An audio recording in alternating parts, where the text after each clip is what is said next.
Seoul, South Korea, AP, North and South Korea agreed Friday to hold temporary reunions of families divided by the 1950-53 Korean War as they boost reconciliation efforts amid a diplomatic push to resolve the North Korean nuclear crisis.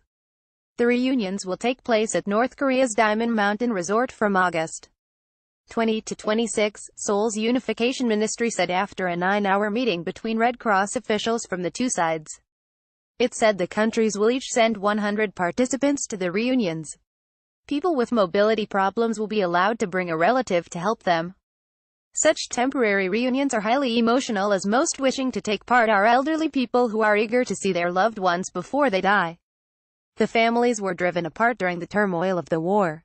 North Korean leader Kim Jong-un and South Korean President Moon Jae-in agreed during a summit in April to hold the family reunions about August 15, the anniversary of the Korean Peninsula's independence from Japanese colonial rule at the end of World War II in 1945. Friday's talks between Red Cross officials at the Diamond Mountain Resort were to arrange details of the reunions.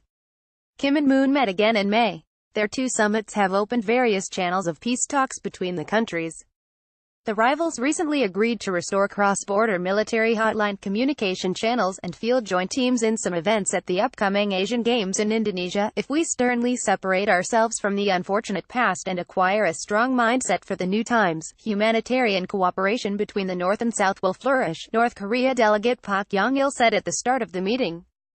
Park Young-seo, president of South Korea's Red Cross, expressed hope for talks that could resolve the grief of our nation. The Koreas last held family reunions in 2015 before relations worsened because of North Korea's accelerated pursuit of nuclear long-range missiles and the hardline response of Seoul's then conservative government.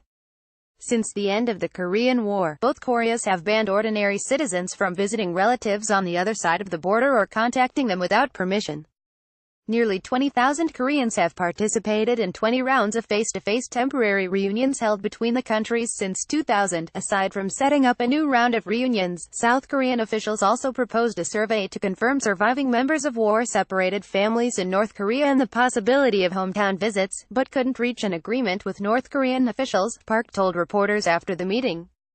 The limited numbers of reunions are vastly insufficient to meet the demands of aging relatives, who are mostly in their 80s and 90s, South Korean officials say.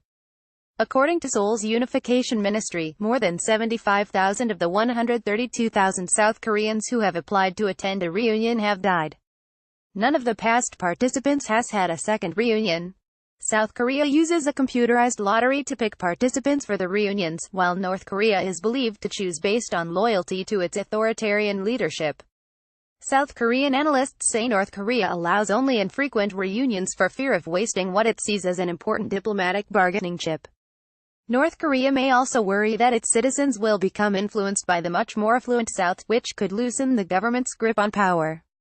There had been expectations that Friday's meeting could get contentious if North Korean officials reiterated the country's demand for the return of 12 North Korean restaurant workers in return for allowing reunions.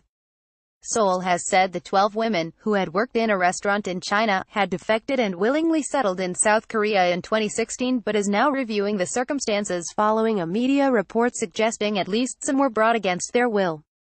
Park was unwilling to provide a clear answer when asked whether North Korea had raised the issue during the meeting. The North rejected a South Korean proposal for family reunions last year, seeking the workers' return first.